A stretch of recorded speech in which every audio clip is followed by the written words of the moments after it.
La haine ne construit pas un État, mais la paix construit des nations. Grand Angle, analyse et commente des événements en Afrique. Une meilleure compréhension des problématiques sécuritaires en Afrique et au Sahel en particulier.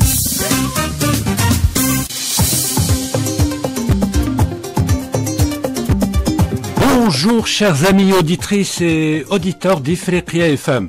Nous sommes le mardi 7 octobre 2024. Bienvenue dans Grand Angle, une émission hebdomadaire destinée à décrypter les dynamiques politiques, économiques et sécuritaires qui façonnent l'Afrique. Nous reviendrons dans le numéro d'aujourd'hui sur les arrêts historiques de la Cour de justice de l'Union européenne concernant les accords commerciaux entre le Maroc et l'Union européenne. Le numéro d'aujourd'hui est intitulé « Sahara occidental, la CGUE remet les pendules à l'heure ». Pour en parler, il y a avec nous en direct depuis Oran, seconde plus grande ville d'Algérie, le docteur Ahmed Ben Saada, enseignant universitaire et auteur de plusieurs ouvrages. Ahmed Ben Saada est connu également pour être un observateur avisé de la scène politique. Bonjour docteur Ahmed Ben Saada. Bonjour Monsieur Chalsaoui, bonjour à vos invités et bonjour l'Afrique.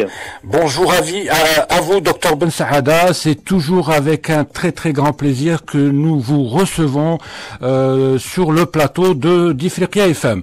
Alors nous serons également accompagnés dans ce numéro par Tarek Hafed, notre confrère du Soir d'Algérie. Tarek Hafed a beaucoup travaillé sur le conflit du Sahara occidental et il s'est rendu à de nombreuses reprises dans les camps de réfugiés sahraouis de Tindouf. Bonjour Monsieur Tarek Hafed. Bonjour, et même dans les territoires libérés, bien sûr. Et même dans les occupés. Libérés, exactement. Donc vous pensez à Tifaliti, vous pensez à Mouad, ça. Exactement. Donc vous connaissez très très bien votre sujet. Merci d'avoir répondu favorablement à notre invitation. Merci à vous. Merci Tarek Hafed, merci beaucoup. Alors comme à chaque numéro de Grand Angle, il y aura avec nous Madame Louis Birima, enseignante universitaire et consultante de l'émission. Bonjour Madame Lima. Bonjour Sine, bonjour Tarek et un grand bonjour à Monsieur Ahmed Ben Saada.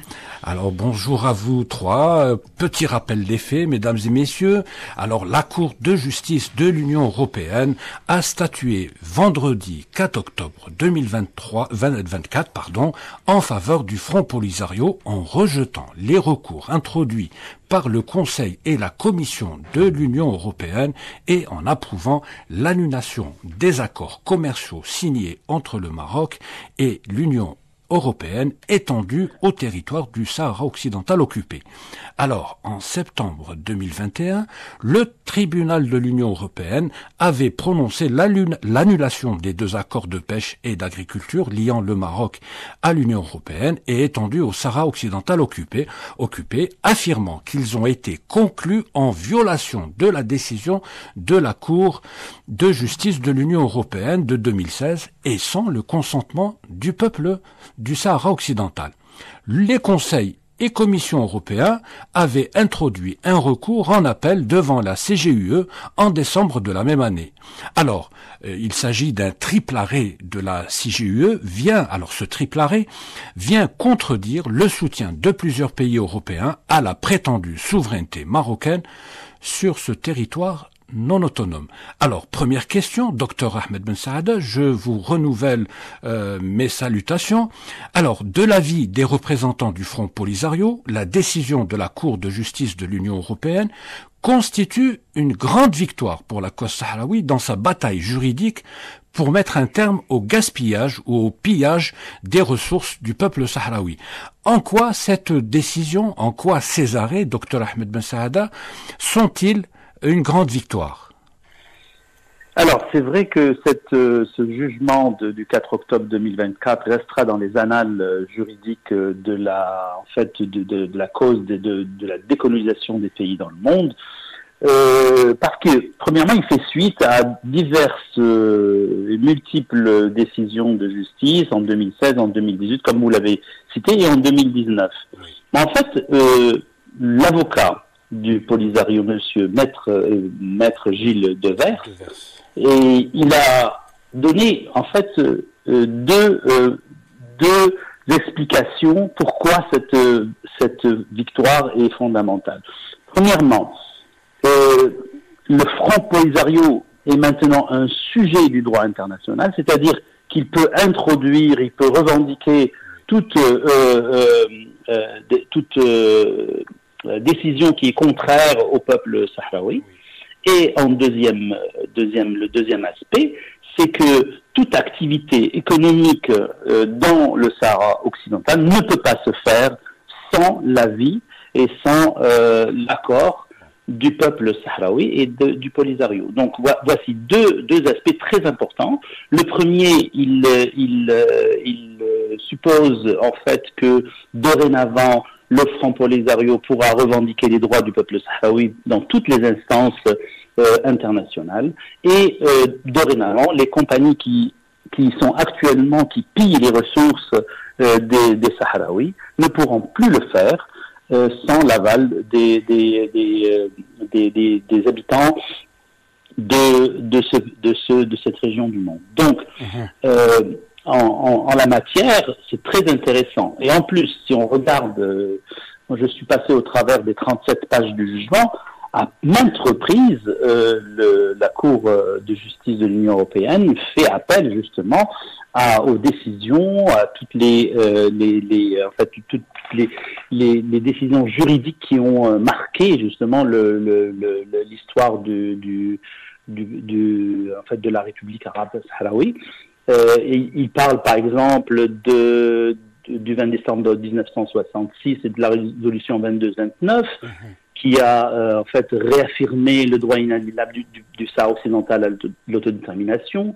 Il a parlé aussi de la décision de la Cour internationale de justice du 16 octobre 1975 qui conclut que les éléments de renseignement portés à sa connaissance n'établissent l'existence d'aucun lien de souveraineté territoriale entre le Sahara occidental et le Royaume du Maroc. Donc, à maintes reprises, ils ont répété toutes les décisions qui ont été prises au niveau du Conseil de sécurité de l'ONU. Et ça, c'est très intéressant parce que on voit un organe juridique qui dépend de l'Union européenne qui, en fait, se conforme au droit international. Et comme le dit si bien Gilles Devers, c'est que par les temps qui courent, on a tendance à croire qu'il n'y a pas de droit international, qu'on peut faire n'importe quoi, etc.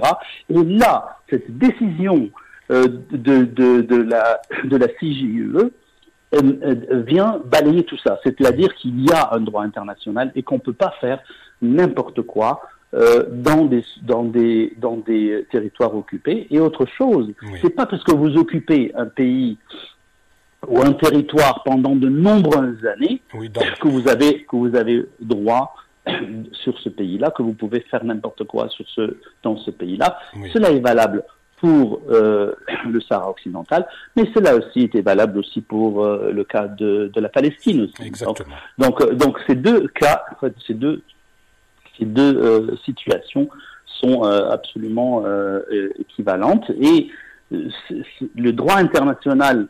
Parce que en fait, si on regarde ce qui s'est passé depuis, disons, dernières années, et surtout depuis la dernière année plutôt, au niveau de ce qui s'est passé à Gaza, nous disons, mais où est le droit international, que font les nations, etc. Et là, on revient, on nous dit non, il existe un droit international, il faut s'y maintenir, il faut s'y accrocher pour pouvoir justement faire avancer nos causes politique, en fait, se baser sur la justice pour faire avancer les causes politiques. Voilà. Merci beaucoup, Dr Ahmed Ben Saada, pour tous ces éléments, pour cet éclairage. Justement, dans le prolongement de ce que vient de dire le Dr Ahmed Ben Saada, Tarek Hafed, alors ces arrêts viennent, ou ces décisions, c'est plus facile à prononcer, viennent confirmer, comme vient de le dire le Dr Ahmed Ben Saada, la doctrine des Nations Unies qui consacre la souveraineté des peuples peuples des territoires non autonomes, sur leurs richesses naturelles et l'impératif d'assurer la protection de ces richesses contre tout pillage et toute prédation dont elles peuvent être victimes, comme le montre abondamment le cas du Sahara occidental. Est-ce que vous pouvez rappeler aux auditrices et aux auditeurs d'Ifriqiya FM, Tarek Hafed, quelles sont les ressources dont dispose le peuple sahraoui et depuis quand particulièrement ces ressources ont commencé à être pillées, et comment elles le sont et par le biais de qui elles le sont? Alors il y a avant tout en dehors du fait, en dehors du cadre des accords économiques, c'est-à-dire avec l'Union européenne, il y a bien sûr le phosphate. Oui, oui. Ça c'est évident qui dans l'exploitation a commencé il y a plusieurs décennies. Le Sahara occidental est très riche en phosphate. Très riche en phosphate. Oui. Très riche en phosphate. Le Maroc pille justement ce phosphate. Et grâce au phosphate du Sahara occidental, en grande partie, puisqu'il y a aussi une partie du côté marocain, mais a bâti, c'est-à-dire une entreprise donc qui est donc l'OCP, donc l'Office chérifien du phosphate, qui est, pour donner un peu une idée, c'est un peu l'équivalent de la Sonatrach en Algérie. Oui. C'est vraiment la plus grosse entreprise, mais qui est finalement dans la principale ressource et pillée de chez le voisin sahraoui. Il y a la pêche, donc les ressources halieutiques qui sont énormes. C'est-à-dire que c'est un ami sahraoui qui a un souvenir... me disait, d'ailleurs c'est Baïsat, notre ami Baïsat, l'ambassadeur qui est en Afrique du Sud, me dit avoir le souvenir d'être allé sur une plage du côté de l'Aïoun où il avait peur de rentrer dans l'eau parce que ça grouillait de poissons. Voilà, ça bouillonnait de poissons et donc il avait peur de rentrer dans l'eau, pour donner un peu une idée. Et il y a maintenant aussi, en termes de ressources aussi, c'est l'eau. Parce que l'eau, l'agriculture, j'imagine. L'eau, l'agriculture. Non, quand on dit l'agriculture, mais en fait, il y a un pillage d'eau au Sahara occidental, dans le sens où quand on vend une tomate, on vend de l'eau. On vend de l'eau en réalité quand on vend des melons qui ont été cultivés au Sahara occidental. Donc il y a un très grand pillage d'eau et c'est-à-dire de cette la valeur même de la terre, donc qui est pillée. Juste pour revenir aux accords, plutôt aux arrêts, aux décisions. L'élément principal, je pense que c'est déjà la reconnaissance du fait que le Front Polisario est le représentant légitime, unique du peuple sahraoui. Ça, c'est un élément très important qui a été rappelé. Et il est nécessaire de le rappeler dans ce type d'arrêt parce que c'est destiné directement aux pays membres de l'Union européenne. Exactement. Et quand on dit pays membres de l'Union européenne, il y a d'abord le pays qui est responsable de cette situation, c'est l'Espagne. Exactement. Qui n'a pas, qui s'est défaussé totalement de ses responsabilités. Et il y a la France. Et il se trouve que ce sont les deux pays actuellement qui sont en pointe de la reconnaissance de la pseudo-marocanité du Sahara occidental. Donc c'est très très important. Il y a le fait de dire que toutes les décisions qui ont été prises concernant les aspects économiques liés au Sahara occidental l'ont été sans avoir l'accord du peuple sahraoui. Oui. Donc ça aussi c'est un élément important. Et en fait tous ces éléments... Pour tout accord, il faut nécessairement à l'avenir le consentement ou l'accord du peuple sahraoui. Tout à fait, le consentement et à travers quoi? À travers quoi? Parce que on va pas demander à chaque Sahraoui de... À travers le Front Polisario. À travers le Front Polisario, mais à travers le Parlement, en fait, l'Assemblée de la RASD. C'est une reconnaissance. L'arrêt ne parle pas de la RASD. Mais du Front Polisario. Il faut toujours faire la différence. C'est-à-dire il y a des pays qui reconnaissent la race et d'autres pays qui reconnaissent en quelque sorte le Front Polisario. Juste pour ouvrir une parenthèse, il y a un bureau du Front Polisario dans quasiment toutes les capitales du monde. À Paris, il y a un bureau du Front Polisario. C'est-à-dire que c'est pas une organisation qui est active dans l'illégalité ou là dans la clandestinité dans des pays comme les États-Unis, où il y a aussi un bureau à Washington, vraiment, c'est très très important à rappeler. Il y a aussi un autre élément, je pense, qui va être maintenant la nouvelle bataille, c'est vous avez pris des ressources, maintenant vous allez payer. Oui. C'est-à-dire que on reconnaît. Absolument. On reconnaît, donc on va demander des indemnités. Maintenant, c'est un document, les des dommages et intérêts. Des dommages et intérêts, c'est tout à fait normal. Pendant des années, vous avez pillé notre terre, et maintenant, le peuple sahraoui, à travers le Front Polisario, a le droit de... Et je pense que ça va être la prochaine bataille. Je pense, oui. Alors, madame, merci beaucoup, Tarek Hafid, pour tous ces éléments. Ouais. Alors, sur un plan plus général, madame Louis-Bilima, ces arrêts de la Cour de l'Union européenne de justice rappellent, comme vient de le dire Tarek Hafid, les vérités ou des vérités indéniables inhérentes à la cause sahraoui, dont notamment le statut juridique de ce territoire, la qualité légale du Front Polisario, ainsi que le droit inaliénable et imprescriptible du peuple sahraoui à l'autodétermination. Alors, c'est d'énormes victoires en une seule. Hein. C'est 3 ou 4 victoires en une seule. L'ère de la gloire. C'est réellement une victoire historique, comme l'a dit le Front Polisario dans sa réaction au lendemain de la publication de ces décisions par la Cour européenne de justice. Effectivement, c'est une victoire historique pour le peuple sahraoui, mais si vous permettez, j'aimerais juste rebondir sur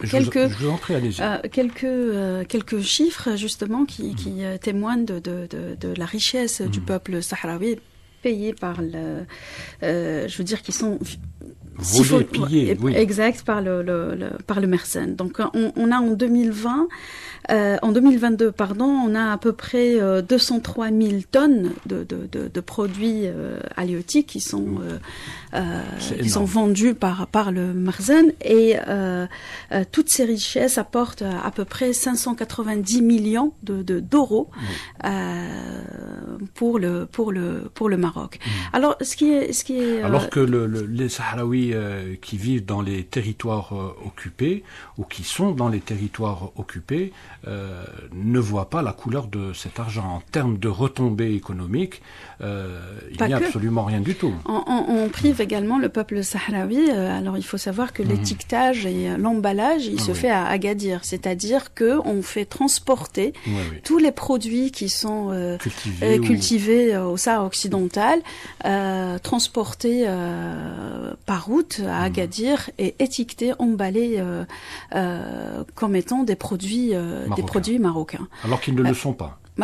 Exactement. Voilà. Donc, alors, juste pour rappeler, Madame Louis-Bilima, la Cour de justice de l'Union européenne a rendu 3 arrêts. Oui. Le premier arrêt concerne la pêche. Oui. Le second, l'agriculture. Et justement, le troisième concerne l'étiquetage. Effectivement, oui. Donc, dorénavant, tout produit cultivé dans les territoires sahraouis occupés devront porter la mention produit dans les territoires sahraouis occupés, bien que et non pas produit au Maroc. Parler beaucoup plus des deux produits déjà évoqués par Tarek. On parlait beaucoup plus, la pêche. On parlait aussi des tomates et des melons. Alors la tomate, en 2021, à peu près la production au Sahara occidental était à 85%, ce qui est énorme. Et par-dessus tout, on privait les Sahraouis de creuser des puits, justement pour ne pas consommer davantage d'eau. Et donc les priver également des ressources d'eau qui pouvaient éventuellement exploiter dans l'agriculture, je veux dire. Donc pour revenir à votre question, est-ce que c'est une victoire? Ma foi, oui, c'est une victoire historique, parce que à la fois le peuple sahraoui a le droit de retrouver ses sources. La génération, les enfants sahraouis, et j'ai eu le plaisir aussi de les rencontrer grâce à Tarek au camp des réfugiés. On était en contact avec les enfants sahraouis. Je pense que cette génération a le droit aussi de retrouver ses propres sources, qui sont ses sources.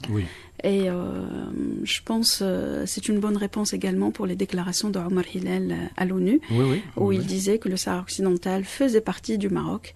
Donc la meilleure réponse, c'est justement c'est une réponse juridique. Effectivement. Donc il avait dit que nul ne peut cacher le soleil du Sahara occidental. Je pense que le Maroc, et c'est une preuve que le Maroc ne peut pas cacher le soleil du Sahara occidental. Alors je rappelle que Omar Hillel est le représentant du Maroc au niveau des Nations Unies à New York. Docteur Ahmed Ben Saada, alors le Sahara occidental n'est pas le Maroc et ne peut être inclus dans des négociations de l'Union européenne avec l'occupant, parce que c'est une force occupante et ce n'a pas la qualité de force ou de puissance administrante. Donc les décisions de la Cour européenne de justice, Dr Ben Saada, battent en brèche de manière magistrale tout le mythe bâti par le Maroc, selon lequel le Sahara occidental est un territoire qui lui appartient. Exactement. Et que soutiennent des pays comme l'Espagne ou la France. Oui, et en fait, et les États-Unis. Donc, en fait, les grandes puissances, on en a discuté à plusieurs reprises, les grandes puissances font du Maroc, soutiennent le Maroc, parce que c'est un pays, un point avancé de tout ce qui est Occident, en fait. C'est une monarchie qui est à la solde des intérêts occidentaux, et donc il sert bien à cela. Ce qui est important de dire, en fait, par rapport à ce que disait Madame Rouibi, c'est que la troisième procédure qui a été gagnée pour l'étiquetage, elle était en fait initiée par la Confédération paysanne, qui est un syndicat français. Oui. Pourquoi ? Parce que justement, les produits qui viennent du Sahara occidental bénéficient d'une exemption de douane, et donc elles font une concurrence très déloyale à tout ce qui se passe, à toute l'agriculture européenne. Ça, c'est d'un point. Et d'un autre côté, pour juste aller dans ce sens-là, c'est que en fait, la France a été partie prenante de ces accords. Oui. Et donc, si on regarde le jugement du 4 octobre, on a le Royaume d'Espagne et la République française qui fait partie, qui est partie défenderesse. C'est-à-dire que la France elle-même, ce n'est pas l'Union européenne, la France elle-même qui s'est impliquée dans ce jugement. Et en fait, la France, elle a essayé de convaincre la Cour que le Forum Polisario ne possède pas la personnalité juridique ni selon le droit, ni selon le droit international, ni selon le droit de l'Union. Donc, elle a essayé de de garder cet accord tel qu'il est, c'est-à-dire contrairement à toutes les résolutions internationales. Et si on regarde le communiqué du ministère des Affaires étrangères suite justement à cette décision de la Cour, je cite, la France prend note des 3 arrêts rendus le vendredi 4 octobre 2024 par la Cour de justice de l'Union européenne sur 2 accords conclus par l'Union européenne avec le Maroc et sur l'étiquetage des produits du Sahara. Il ne lui appartient pas de commenter une décision de justice. Par contre, il dit la France réaffirme son attachement indéfectible et son partenariat d'exception avec le Maroc. Oui. Et elle termine, la France restera déterminée à accompagner les efforts du Maroc en faveur du développement économique et social du Sahara occidental au bénéfice des populations locales. C'est ridicule dans la mesure où la décision de la Cour dit justement que tous ces accords commerciaux ne bénéficient d'aucune manière au peuple sahraoui. Donc on voit ce double langage, c'est vraiment ce double langage, même dans la lettre qui a été écrite par Macron le 30 juillet dernier, on voit que sur certains passages, dit pour la France, celui-ci constitue désormais la seule base pour aboutir à une solution politique durable et négociée, conformément aux résolutions du Conseil de sécurité des Nations Unies. Oui. C'est un pur mensonge. Vous voyez donc ce double langage de la France qui aide la colonisation du Sahara occidental et qui sur des textes qui sont officielle essaye de jouer sur le en fait à vendre des contre-vérités alors que nous savons que la France actuellement est derrière tout ce processus de colonisation et de pillage des ressources soit halieutiques, soit agricoles et autres de cette région. Je rappelle que pour aller continuer la discussion qu'avait commencé Madame Louibi, qu'il y a une compagnie française qui s'appelle Azura, qui est spécialisée dans les tomates et qui fait environ 500 millions de dollars d'affaires par an et qui est implantée dans la zone de Dakhla. Oui. Donc, et qui vend ses produits à partir de la France et elle les distribue dans toute l'Europe. Alors que elle pille les ressources en eau, les ressources fossiles. En fait, c'est des ressources non renouvelables dont le peuple sahraoui a grandement besoin, surtout dans une région où la pluviométrie est très très faible. Elle est très faible. Donc, on rappellera, docteur Ahmed Messaada, aux auditrices et aux auditeurs d'Ifriqiya FM, que les décisions rendues par la Cour de justice de l'Union européenne ne sont pas susceptibles d'appel, et il est étonnant que la partie française rende public un communiqué dans lequel elle laisse entendre qu'elle n'irait pas dans le sens des décisions de cette même Cour, et qui sont des décisions normalement imposables à tous les membres de l'Union européenne. Et surtout la France, qui est un pays fondateur de cette union, qui devrait être la première non seulement à s'y soumettre, mais à pousser tous les autres pays à s'y soumettre, parce que c'est une question de justice internationale et occuper un pays de manière illégale, conformément au Conseil de sécurité de l'ONU, c'est quelque chose. Profiter de ces ressources, c'est autre chose. Tout cela se fait dans l'illégalité. Et voici un pays qui se targue être le pays des droits de l'homme, qui, bien sûr, après tout son passé colonial dans le monde entier, nous donne des leçons se comporte comme un pays voyou, en fait. Ne pas se conformer au droit international et aux décisions de la justice, de la plus haute, en fait, la Cour de justice de l'Union européenne, c'est un comportement de voyou, et on en connaît quelques-uns des pays voyous comme ça. On est en pleine politique des deux poids et deux mesures, docteur Ahmed Messaada. Alors on appelle au respect du droit international lorsque les alliés des Occidentaux sont en difficulté, et on occulte ce même droit international lorsqu'il s'agit de pays ou d'entités ou de mouvements qui ne travaillent pas leurs intérêts. Exactement. En fait, cet Occident arrogant nous montre chaque jour, depuis un certain nombre d'années, que en fait, il a mis sous le tapis toutes les valeurs humanistes.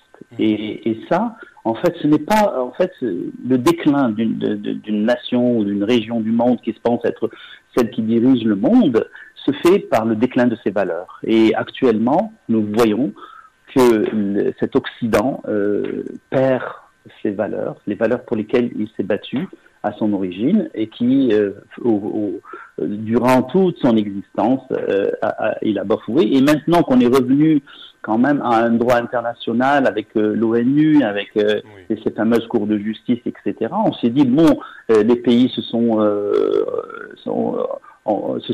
libérés du joug colonial, on va essayer d'avoir des relations plus ou moins amicales et justes, mais ce n'est pas le cas.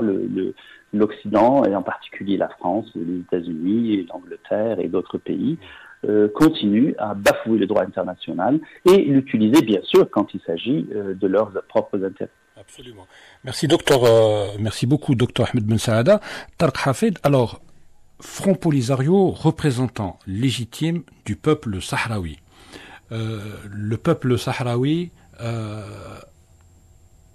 doit exercer son droit à l'autodétermination, et le Sahara occidental n'est pas le Maroc. Le territoire du Sahara occidental ne peut pas être assimilable ou mis dans l'escarcelle Maroc. Bon, ce sont autant de vérités irréfutables que les décisions de la Cour européenne de justice rappellent ou a rappelé vendredi 4 octobre. Alors, toutes ces vérités, donc, elles ne peuvent pas être altérées par la volonté manifeste de certains États européens de cautionner le fait colonial. Alors, il faut rappeler une chose qui est importante, c'est que... Oui, je voulais juste... Voilà. Oui. Alors, nous avons l'Espagne qui a commencé, donc, qui a une responsabilité historique dans la misère et dans ce qui arrive au peuple sahraoui, qui est la puissance administrante, mais qui n'assume pas ses responsabilités. On a les États-Unis d'Amérique et on a la France depuis juillet qui cautionne le fait colonial. Mais malgré ces pays qui sont des pays importants, il y a quand même les États-Unis qui ont un poids diplomatique, un poids militaire, un poids économique. Vous avez la France aussi qui est la deuxième économie d'Europe, l'Espagne qui n'est pas loin derrière, etc. Malgré ces puissances-là, malgré cette force-là, malgré cette influence, eh bien, le fait colonial n'est pas reconnu. Alors, ce qui est important de rappeler, c'est que la Cour de justice de l'Union européenne est composée de magistrats européens. C'était pas des magistrats algériens. C'est pas des magistrats sous influence algérienne. Sous influence des méchants généraux algériens. Non, c'est pas du tout ça. Ou sahraouis, ou sud-africains. Ou même sud-africains. Oui. Voilà. Non, c'est des magistrats européens qui ont très bien étudié le dossier et qui sont arrivés à des conclusions. Oui. Et ces conclusions, en fait, on les retrouve dans toute l'histoire de la colonisation du Sahara occidental et elles sont claires. C'est-à-dire que quand on prend le dossier et quand sous le prisme du droit, il n'y a rien, c'est inattaquable. Il n'y a pas un seul moment où on dit que le Maroc a des droits sur le Sahara occidental. Pas du tout. Simplement, on est dans une logique coloniale. La logique coloniale, c'est quoi? Elle est basée sur quoi? Elle est basée sur le vol. C'est-à-dire, je rentre. Il faut imaginer le Sahara occidental, même la Palestine ou l'Algérie. C'est le même traitement. Il faut imaginer, c'est une maison. C'est-à-dire que je rentre dans ta maison et je prends ce qui me plaît. Je prends ce qui me plaît, je vends ce que je veux et ta maison m'appartient et toi aussi tu m'appartiens. Et j'en fais je fais ce que je veux de toi. Donc on est exactement dans ça. Le problème c'est quoi? C'est que il y a eu des avancées au cours du XXe siècle, il y a eu le principe de l'autodétermination qui a été reconnu, il y a eu énormément de pays qui ont réussi à se libérer justement du colonialisme, mais il reste encore dans l'ADN de certains pays coloniaux, justement cet ADN, ces chromosomes... On veut imposer le fait accompli colonial. Par exemple, là maintenant, on dit que l'Union européenne, les pays membres de l'Union européenne ne peuvent plus acheter de produits sahraouis étiquetés mais vu que le Maroc est dans cette logique de vol et de viol, donc de viol de toute forme de législation ou d'arrêt ou de légalité, donc il va continuer à le faire, il va trouver des subterfuges pour le faire. Faut quand même faut pas être naïf, c'est-à-dire c'est ça, la réalité elle est là. Donc ils vont continuer à le faire, avec la complicité de certains États, notamment la France. Qui donne déjà un aperçu du comportement qu'elle aura. À travers le communiqué. Mais au-delà de ça, c'est-à-dire que réellement, nous sommes face à des États qui ont un passé colonial et qui ne peuvent pas se défaire de ce passé colonial et qui gèrent tout par la force, par la ruse. Et c'est-à-dire que la problématique, elle est là. Et ça va encore durer. Ça va durer jusqu'à quand? Jusqu'au jour où, on va dire, il ne faut pas s'attendre à ce que ça soit un pays comme les États-Unis ou la France qui vont comprendre. À un moment, ça va venir par la force. Et la force, c'est quoi? C'est la lutte Le peuple sahraoui, Tarek Hafid, il l'a compris, il a repris les armes et aujourd'hui, il a compris que le droit international était bafoué, était piétiné, était foulé aux pieds et que la seule solution pour recouvrer ses droits, c'est de reprendre le fusil et de se battre. Oui. La lutte armée. Point.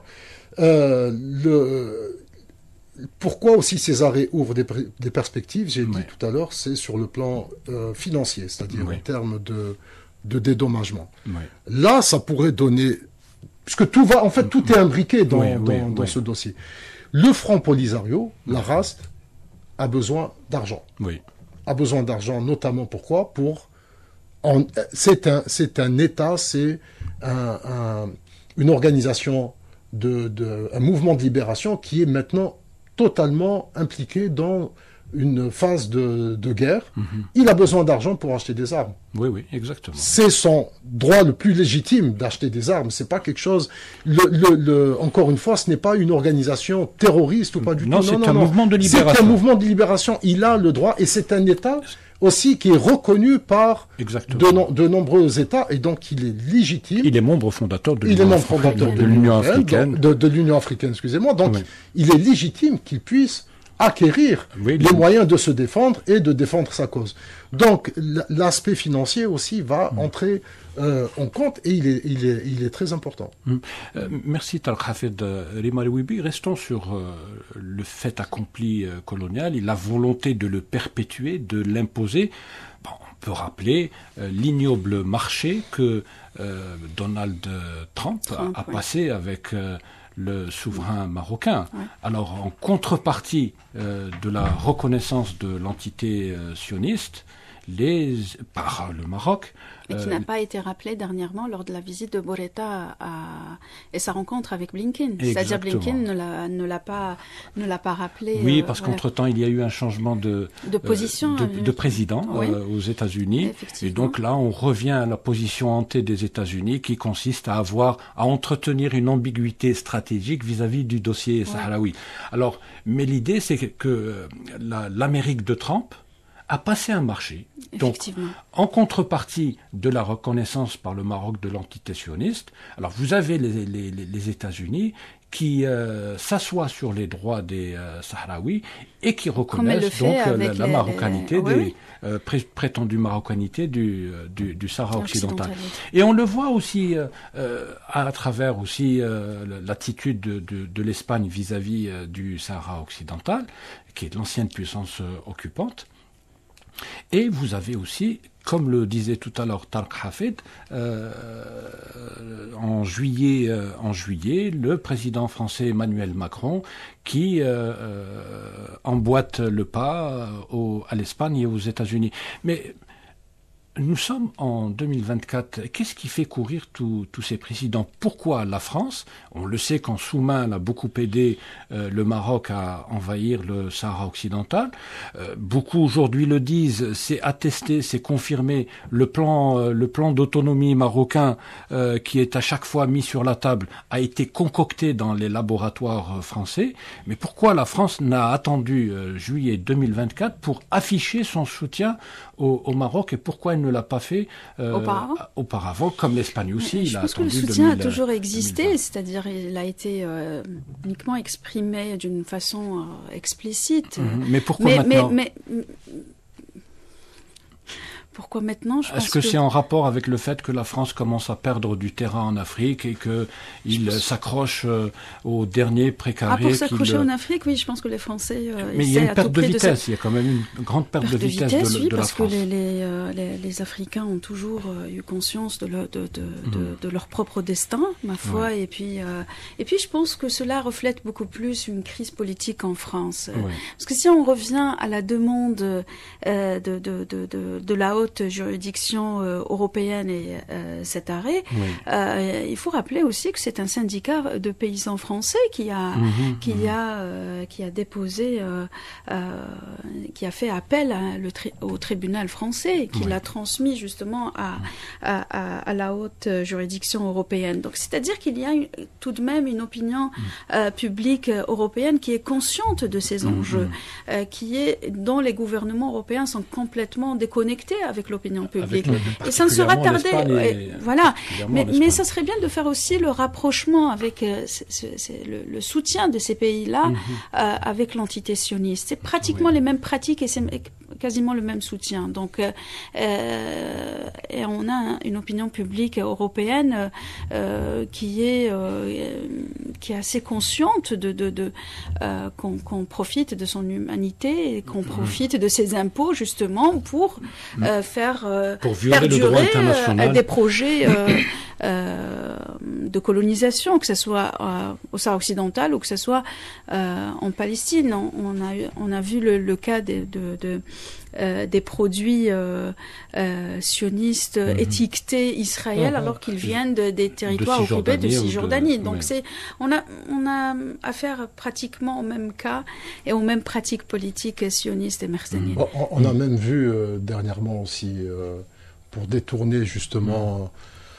auprès des consommateurs européens, notamment en France, des produits on va dire sionistes étiquetés Algérie ou Tunisie pour justement qu'ils puissent les vendre. C'est-à-dire que à chaque fois, la ruse, c'est un élément aussi à prendre en considération quand il s'agit de pays coloniaux.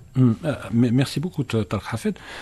Merci aussi, Lima Louibi. Docteur Ahmed Ben Saada, je vous repose un peu la même question que celle que je viens de poser à Louibi Lima.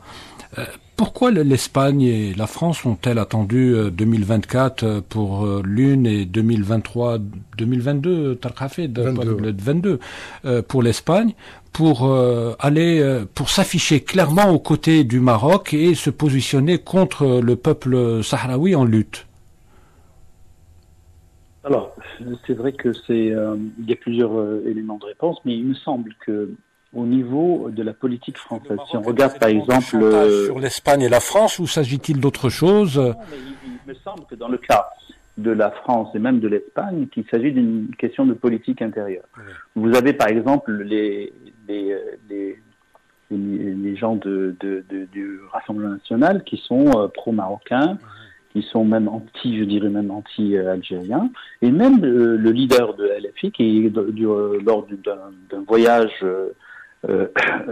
au Maroc n'a pas caché son amitié, son soutien au Maroc. Donc il y a une volonté justement du président actuel d'essayer de jouer dans ce domaine-là, d'essayer de ne pas faire parce qu'il passait pour un président, dès le début il passait pour un président pro-algérien et anti-marocain, et ça lui a coûté énormément de plumes. Et donc du moment que la société française elle a évolué vers la droite, donc il y a une vraie droitisation de la société française et même espagnole et même en général européenne, il y a cet élément-là dont il faudrait peut-être tenir compte, c'est-à-dire essayer de ne pas aller contre la majorité de ses concitoyens. Nous avons vu par exemple que le président Macron a fait énormément de déclarations anti-algériennes, et qu'il a mis même c'est à cause de toutes ces déclarations que finalement le voyage de notre président M. Abdelmajid Tebboune ne va pas se faire en fait. Et donc je pense que cet alignement est un alignement purement politicien, et essayer de trouver moi je reviens toujours à mon idée que le Maroc, avec sa normalisation avec Israël, devient un poste avancé de l'Occident en Afrique et au Maghreb. Et donc les pays européens misent beaucoup plus sur un pays comme ça, qui est très docile et qui est facilement manipulable. Et aussi, c'est un pays qui a toujours été une monarchie très néolibérale, voire ultralibérale. Donc ça rentre dans leur cadre, alors que l'Algérie a eu toujours une politique très disons sociale. Oui. Et donc ça ne. Et puis même nos positions, les positions de l'Algérie vis-à-vis du Maroc, vis-à-vis de la Palestine, vis-à-vis des problèmes internationaux. Nous sommes quand même souverains. Nous sommes parmi les rares pays qui ont une politique souveraine. Et une politique qui ne dépend pas justement des contextes et qui nous vaut l'inimitié de pas mal de pays, surtout des pays occidentaux. Donc, à mon avis, il s'agit d'un phénomène de droitisation de la société française et européenne en général. Docteur Bensaada, est-ce que ça n'a pas un rapport aussi avec la perte d'influence de la France en Afrique, au Sahel particulièrement? On le voit très bien, la France a été chassée du Mali, elle a été aussi du Niger, du Burkina Faso, de la Centrafrique. Alors, d'autres positions françaises sont également sous pression dans d'autres pays. Est-ce que ce soutien réaffirmé au Maroc et à la colonisation du Sahara occidental ne se justifie pas par, justifié entre guillemets, ou ne s'explique-t-elle pas par justement cette crainte d'être complètement évincée d'un continent sur lequel elle a régné pendant un siècle et demi? Oui, effectivement, c'est tout un autre élément d'analyse qui est intéressant. Nous savons, il y a même actuellement des influenceurs qui parlent justement du fait que le Maroc a pénétré, le système bancaire par exemple marocain a pénétré l'Afrique et qu'il ne se fait pas sans l'aval de puissances comme la puissance comme la France. Donc essayer d'utiliser le Maroc comme un cheval de Troie pour pouvoir pénétrer plus tard dans les anciennes colonies, ce n'est pas quelque chose qui est à écarter du revers de la main. Donc vous voyez, donc il y a plusieurs éléments, à mon avis, qui ont fait que la France a eu cet alignement qui est complètement erratique. Moi, je veux dire que le président Macron l'a fait durant la trêve olympique, il l'a fait tout seul, avec un gouvernement qui était sur le départ. Donc, c'est une décision à la sauvette et complètement erratique parce que ça ne donne rien vis-à-vis, si on regarde, pour revenir à la décision de la Cour de justice dont on discute aujourd'hui, ça donne rien, parce que de toute façon, c'est pas en reconnaissant unilatéralement la marocanité du Sahara que le Sahara va devenir marocain. C'est ridicule, surtout de la part de pays qui sont dans le Conseil de sécurité, comme les États-Unis ou comme la France. Oui. C'est absolument ridicule de la part d'un président, mais ça donne aussi une idée aussi sur ce président extrêmement déluré qui prend des décisions à la sauvette comme ça, de plusieurs déclarations qu'il a faites d'ailleurs. Oui. D'ailleurs, il s'est fait rabrouer récemment par un dirigeant israélien dont on ne citera pas le nom ici. Oui, oui. Et le problème, Dr Bensaada, c'est que ce type de décisions sont de nature à rajouter de l'instabilité au Maroc. Alors, il nous reste juste une minute. Je vais passer. Merci beaucoup, Dr Ahmed Bensaada. Il nous reste à peine 1 ou 2 minutes. Redonner la parole à Tarek Hafed pour traiter d'une question extrêmement importante. Alors, Tarek Hafed, très rapidement, si vous le permettez. On a les décisions de la Cour européenne de justice, ces 3 décisions, elles concernent la pêche, l'agriculture et l'étiquetage. Maintenant que les décisions sont là, c'est au plan juridique, au plan politique, c'est une victoire extrêmement importante et indéniable pour le peuple sahraoui et pour son représentant, le Front Polisario.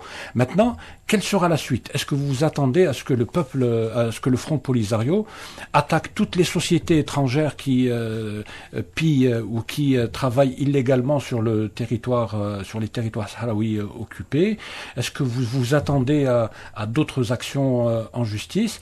Et est-ce que vous pensez maintenant, on ne peut pas faire de la politique fiction. Est-ce que vous pensez que les décisions de la Cour de justice de l'Union européenne vont être appliquées et acceptées, notamment par les pays membres de l'Union européenne? Ça serait grave si ces pays qui sont membres de l'Union européenne et face à une haute juridiction, c'est-à-dire avec un tel poids, aille à contresens justement de ces arrêts, ça serait vraiment très grave. D'ailleurs, beaucoup de pays ont appelé au respect bien des sûr. décisions ça veut dire qu'elles peuvent ne pas respecter. Alors, il y a un élément qu'on a oublié de citer. Il y a effectivement l'avocat qui est en charge du dossier, maître Gilles Devers, qui est vraiment quelqu'un d'exceptionnel, mais très compétent. Très compétent, et puis vraiment humainement, c'est-à-dire que c'est vraiment quelqu'un de très intéressant. Et il y a aussi tout un groupe d'ONG qui sont pleinement engagés, et là il faut vraiment leur rendre hommage, dans la défense des droits du peuple sahraoui, notamment dans tout ce qui est défense et lutte contre le pillage des ressources. Il y a notamment une très grosse... Les Norvégiens sont sont à la pointe. Et il y a des Espagnols. Research Watch. Exactement. Il y a aussi des Britanniques aussi qui sont très très engagés. Et des Espagnols. Et c'est-à-dire que je pense qu'ils vont mettre en place des mécanismes pour veiller justement à l'application de ces arrêts et lutter activement justement contre ceux qui sont là pour violer ces arrêts. Juste une petite... Je vous en prie, voilà. Ce qu'a dit le docteur Ben Saada par rapport au fait que effectivement le Maroc est un État docile, il est considéré comme étant docile pour les Français. Je pense, moi, plutôt que le Maroc est devenu une menace, et ils sont en train de faire en sorte d'essayer de gérer cette menace. C'est un pays qui a c'est-à-dire, il est arrivé jusqu'à espionner le président français, et en contrepartie, le président français dit oui, bon, on va s'arranger, et puis voilà, je vais vous donner un maximum. Donc vraiment, le Maroc est devenu réellement une menace pour des pays comme l'Espagne et la France, et même pour l'Europe en entier. Et en même temps, Tarek Hafed, le positionnement de la France et de l'Espagne et d'un certain nombre des États-Unis par rapport au dossier du Sahara occidental rajoute de l'instabilité, rajoute de la tension dans la région. Dans notre région. Dans la région, parce qu'elle maintient la région dans un état de guerre permanent. Et quand on parle de région, ce n'est pas uniquement le Maghreb, c'est même le sud de l'Europe. Mais bien sûr. Merci beaucoup, merci à vous trois. Merci. Nous avons, je crois, très bien débattu de ce dossier. Bon, il est extrêmement important, il est tellement important que nous allons y revenir forcément. J'espère que Tarek Hafed, vous serez avec nous lorsque nous en reparlerons. J'espère aussi. Docteur Ahmed Ben Saada, merci d'avoir eu la gentillesse de répondre favorablement à notre invitation. Comme à chaque fois. Plaisir de discuter avec M. Tarek Hafed et Mme Rouibi. Merci à vous. Et vous-même, bien sûr. Merci beaucoup, Ahmed Ben Saada. Donc, rendez-vous la semaine prochaine. Merci beaucoup, Lima Rouibi. J'espère que vous serez avec nous aussi la semaine prochaine. Vous l'aurez compris, chers amis auditrices et auditeurs, nous arrivons au terme de cette émission. Nous vous donnons rendez-vous la semaine prochaine, même jour, même heure, pour un nouveau numéro de Grand Angle. En attendant, vous pouvez continuer à nous écouter sur Internet. Pour cela, il vous suffit simplement de télécharger notre application sur Play Store. Je rappelle que cette émission a été préparée et présentée par Zine Cherfaoui. Elle a été réalisée par Khaled. À la console technique, il y avait Abdou. Et bonne écoute donc.